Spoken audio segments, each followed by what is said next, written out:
Welcome back to Marketplace Middle East. I'm Éilénì Jokos. This month we're in Amman, Jordan. For years, the United States has been providing Jordan with financial assistance. It's the fourth largest recipient of US aid worldwide.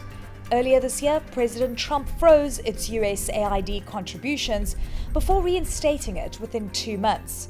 There is a small amount of projects that have been taken away. We respect the US government's decision to do what's better for their interest, and we're working with them on the projects that are a priority, which is water, schools, and health. While we're working with the US, we're also working with our good partners, the Europeans. We've signed a $3 billion agreement. Out of that agreement, $1.4 billion is about investment. As Jordan branches out to source other inflows, it's important to note that although the country hasn't always seen steady levels of foreign investment, it has seen growth. We're looking forward to a much better year this year, actually. Just the potash expansion, $1.1 billion in the first half of this year. I mean, we're still in the first half, and we have one project that has $1.1 billion. We have the bromine expansion, which is another few hundreds of millions. We have the national railway in the south of Jordan with our friends and partners, Etihad Rail in UAE, which is $2.3 billion. We're going to close some deals this year, but maybe the inflows would happen next year, but we're working on them. According to the Jordan news agency, 64.8% of total FDI last year came from Arab countries. You're sitting in an environment geographically where there's so much happening around you. The geopolitical scenarios are changing constantly in the Middle East. Does that worry you? Well, it's a concern, but our leadership has managed to go through this for so many years. We've always managed to stay resilient and capable. We're growing and we're attracting investments and we're getting our people an opportunity, not the opportunities we want right now, but we're on a very clear track towards that destination. What would you say the star sector is right now that's really making an impact on the overall economy? Manufacturing is something that global economy is looking at. I mean, the US is trying to bring manufacturing back to the US because it's something that creates more resilience in the economy, and we have what it takes to compete. Currently, the manufacturing is 17% in the GDP. And it's diversified. It has pharma, food, chemicals. Now we import only 20%. There are Jordanian brands that are being exported to the region and to the globe that are locally manufactured. Do you know that the cooling for NASA, NVIDIA, Meta is made in Jordan? Last year, Jordan exported goods worth $3.4 billion to the United States. That's a 15.4% increase from 2023.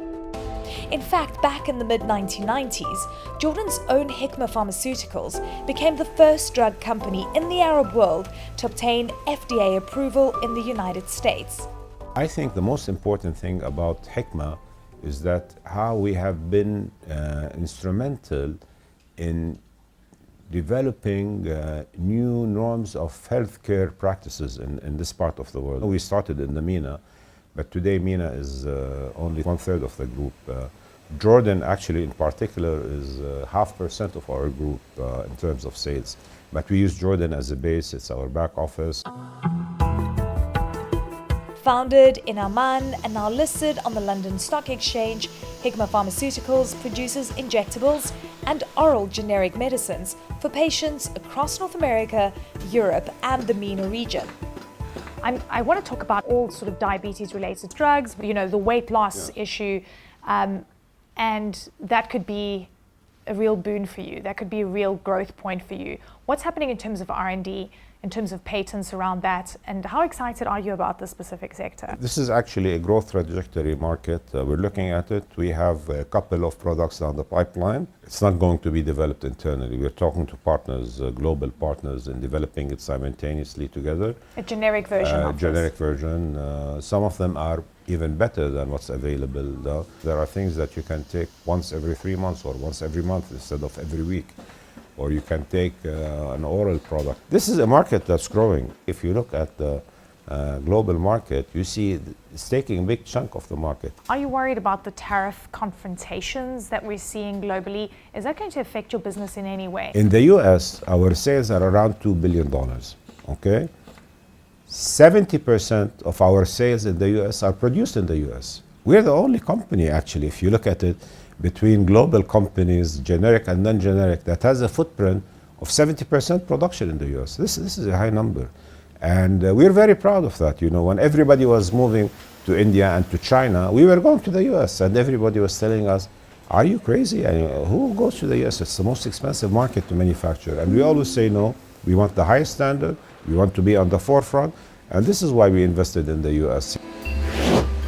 Well, that's it for this edition of Marketplace Middle East. If you'd like to take a look at other stories we cover on the program, you can go to cnn.com/Marketplace Middle East. From me, Éilénì, from the incredibly vibrant city of Amman in Jordan, I'll see you next time.